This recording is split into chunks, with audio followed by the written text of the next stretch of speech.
Every year, millions of people buy ashwagandha products, yet very few have ever seen the plant growing in a home garden. That's surprising because ashwagandha is one of the most beginner-friendly medicinal plants you can grow. It doesn't demand constant attention or perfect conditions. In fact, many gardeners get their best results by simply understanding the plant's natural growing habits. The biggest problem is that small mistakes early in the season often lead to smaller roots at harvest. Most people don't realize they've done anything wrong until it's too late to fix it.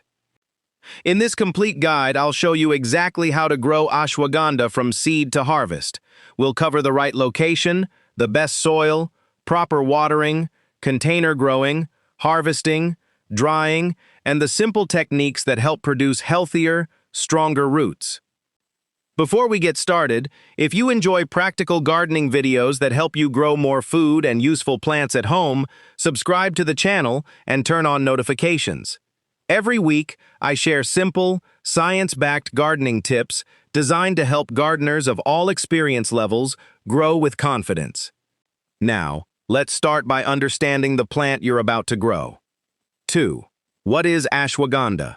Ashwagandha, scientifically known as Withania somnifera, is a hardy medicinal shrub that belongs to the same plant family as tomatoes, peppers, and eggplants. Native to warm, dry regions, it has adapted to conditions that many garden plants find challenging. That's one of the reasons it's such a rewarding choice for beginners.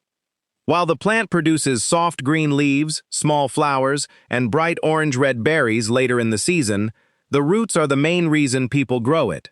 As the months pass, the plant gradually stores energy underground, allowing the roots to become thicker and more developed. Understanding this changes the way you care for the plant. Instead of encouraging fast leafy growth, your goal is to create the right conditions for healthy root development. And that begins with choosing the right place to grow it. 3. Choosing the perfect growing location. Ashwagandha performs best in conditions that closely resemble its natural environment. The first requirement is plenty of sunlight. Choose a location that receives at least 6 to 8 hours of direct sunlight every day. Strong sunlight helps the plant stay compact, healthy, and productive throughout the growing season. Next, think about temperature.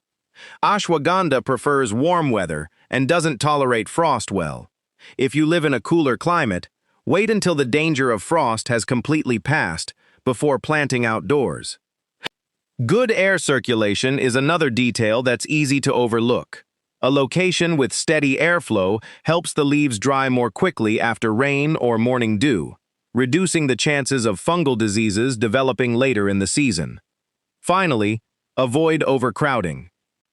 Giving each plant enough space improves access to sunlight, reduces competition for nutrients, and makes routine maintenance much easier. Once you've chosen the right location, the next step determines how well those roots can actually develop.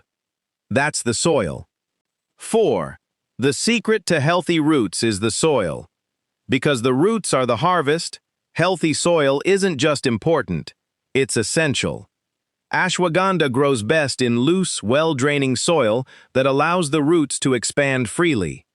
Heavy clay soils tend to trap water, limiting oxygen around the roots and slowing their development. If your soil is heavy, improve it before planting by mixing in compost along with coarse sand or another material that improves drainage. The goal is to create soil that stays evenly moist after watering, but never remains waterlogged. A soil pH between about 6.5 and 7.5 is ideal for steady growth. Before planting, loosen the soil well and remove large stones, sticks, or compacted clumps that could interfere with root development. Think of soil preparation as building the foundation of your harvest. The better the foundation, the healthier your roots are likely to become over the coming months. Now that everything is ready, it's time to plant. 5. Growing from seed. Growing ashwagandha from seed is straightforward, even if you've never grown a medicinal plant before. Start with fresh seeds whenever possible, since they usually germinate more reliably than older ones. Plant each seed about a quarter to half an inch deep and cover it lightly with soil. Water gently so the soil remains evenly moist without becoming saturated. Warm temperatures encourage faster germination, and under good conditions, seedlings often emerge within 1 to 3 weeks. As soon as they appear, make sure they receive plenty of direct sunlight. Young plants that don't get enough light tend to become tall and weak instead of sturdy and compact. Once the seedlings develop several sets of true leaves, thin or transplant them so each plant has enough room to mature comfortably. At this point, your ashwagandha is beginning to establish a healthy root system. Now comes the care routine that causes the most trouble for beginners. 6. The biggest watering mistake. If there's one mistake that consistently reduces root growth, it's overwatering. Many gardeners assume that frequent watering will help the plant grow faster, but ashwagandha evolved in regions where dry periods are completely normal. Once the plant is established, allow the top layer of soil to dry slightly before watering again. Instead of following a schedule, check the soil with your finger. If it still feels moist a couple of inches below the surface, wait another day or two before watering. When the soil is ready, water deeply, rather than giving the plant small amounts every day. Deep watering encourages the roots to grow farther into the soil, producing stronger, more drought-tolerant plants. Keeping the soil constantly wet does the opposite. It limits oxygen around the roots and creates conditions where root diseases are much more likely to develop. Learning when not to water is one of the simplest ways to improve your harvest. As your plant settles into healthy growth, another question naturally comes up. Should you feed it? 7. Should you fertilize ashwagandha? The answer depends more on your soil than on the plant. Ashwagandha isn't a heavy feeder. If you've already improved your soil with compost before planting, your plant may need very little additional fertilizer. Applying too much fertilizer, especially one that's high in nitrogen, often produces lots of leafy growth while reducing the plant's focus on developing thick roots. If your soil is poor, apply a light, balanced organic fertilizer early in the growing season, then allow the plant to continue growing naturally.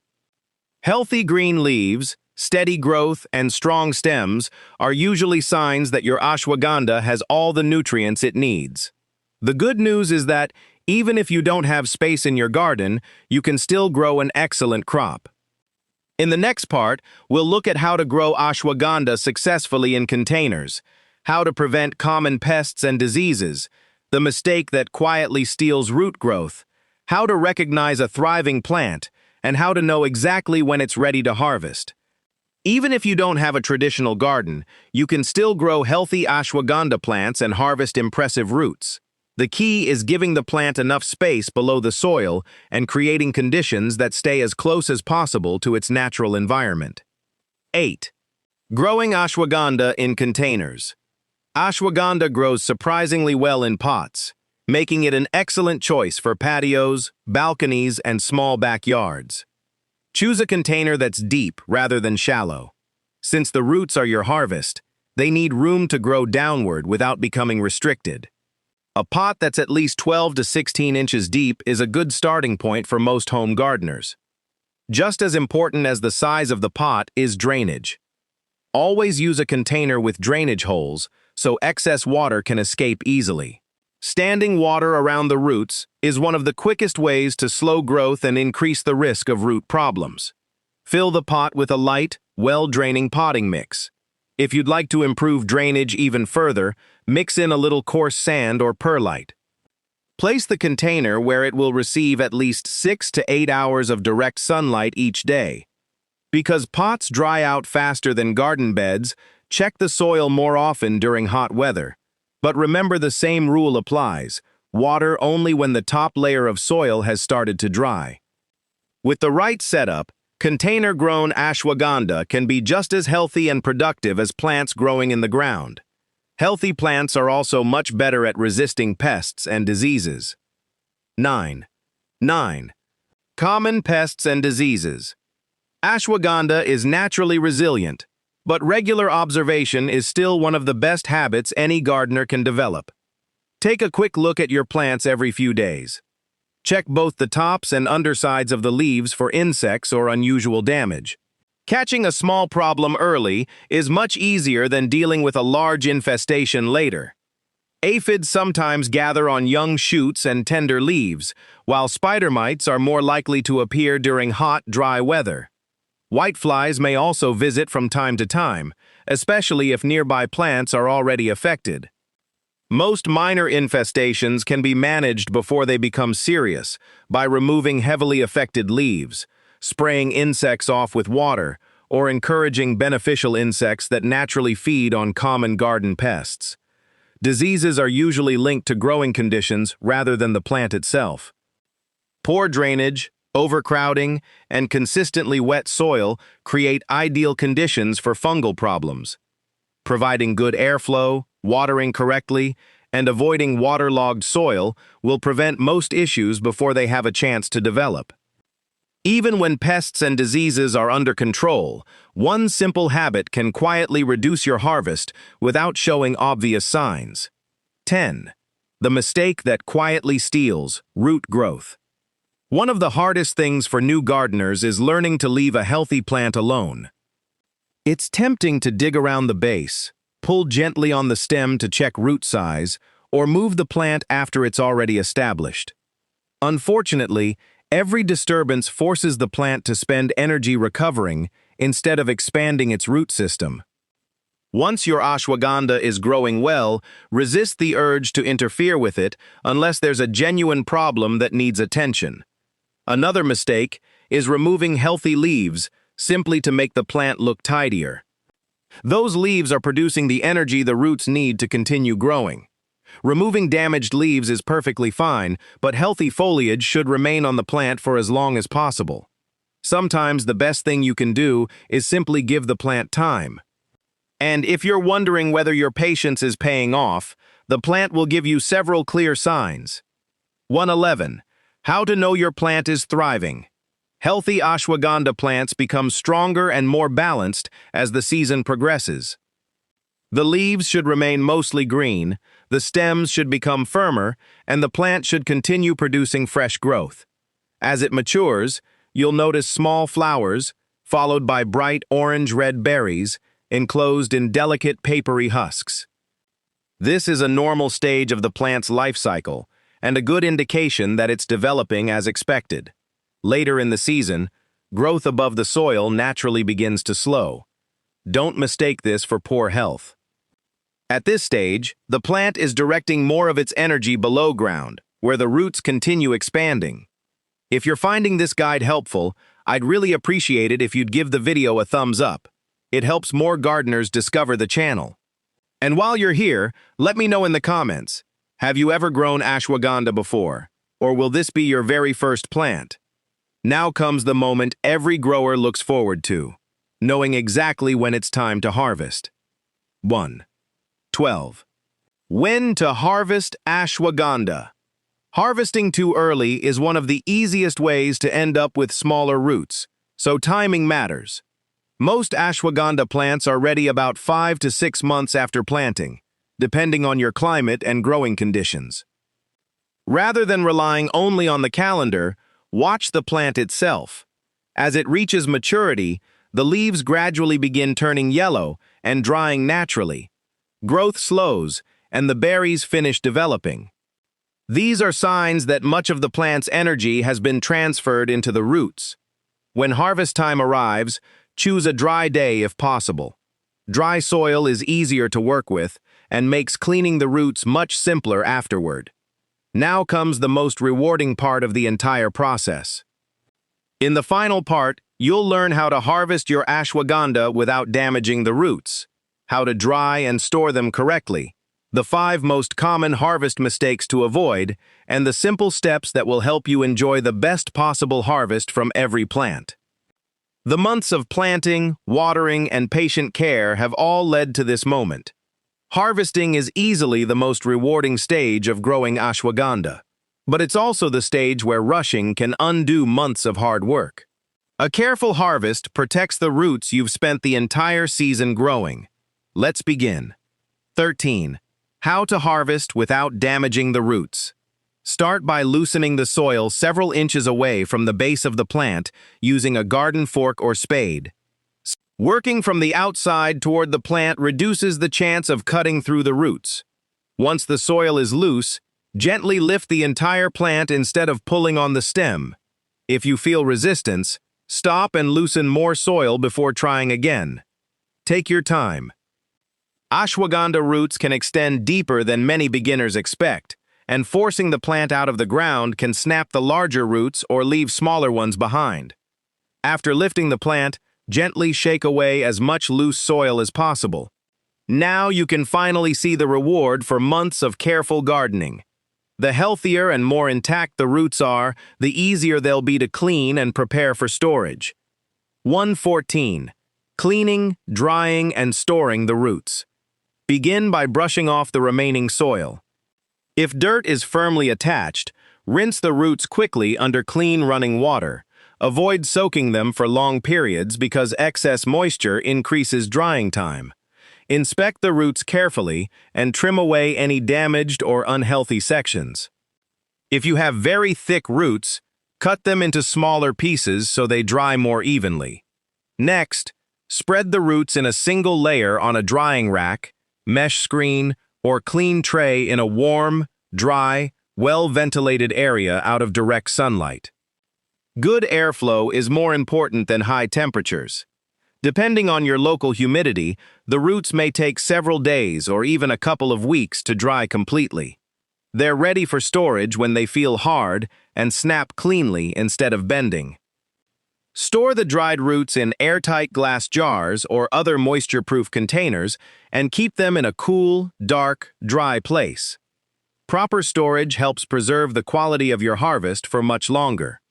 Before we finish, let's quickly cover the mistakes that most often reduce harvest quality. 5 common harvest mistakes to avoid. The first mistake is harvesting too early. Even if the plant looks healthy, harvesting before it reaches full maturity usually means smaller roots. Give the plant enough time to complete its natural growing cycle. The second mistake is damaging the roots during harvest. Always loosen the surrounding soil first and lift the plant carefully instead of pulling it straight out. The third mistake is storing roots before they're completely dry. Even a small amount of trapped moisture can encourage mold during storage, undoing months of work. The fourth mistake is growing the plant in poorly drained soil throughout the season. Healthy roots need oxygen as well as moisture, so good drainage remains important from planting day until harvest. And the fifth mistake is overlooking the plant's natural signals. Rather than harvesting on a fixed date, pay attention to the yellowing leaves, slower growth, and mature berries. These signs usually tell you more than the calendar ever can. Avoid these 5 mistakes, and you'll give yourself the best chance of harvesting healthy, well-developed roots year after year. Growing ashwagandha successfully isn't about doing more. It's about doing the right things at the right time. Choose a sunny location, prepare well-draining soil, water wisely, avoid disturbing the roots, and allow the plant enough time to mature naturally. Those simple steps can make a remarkable difference when harvest season arrives. Whether this is your first medicinal plant or another addition to your garden, every season is an opportunity to learn something new. The more closely you work with nature instead of against it, the more rewarding gardening becomes. If you found this guide helpful, don't forget to subscribe and turn on notifications so you never miss future gardening videos. If you have any questions or tips from your own experience growing ashwagandha, share them in the comments below. Your ideas may help another gardener have a more successful harvest. Thank you so much for watching, and until next time, happy gardening.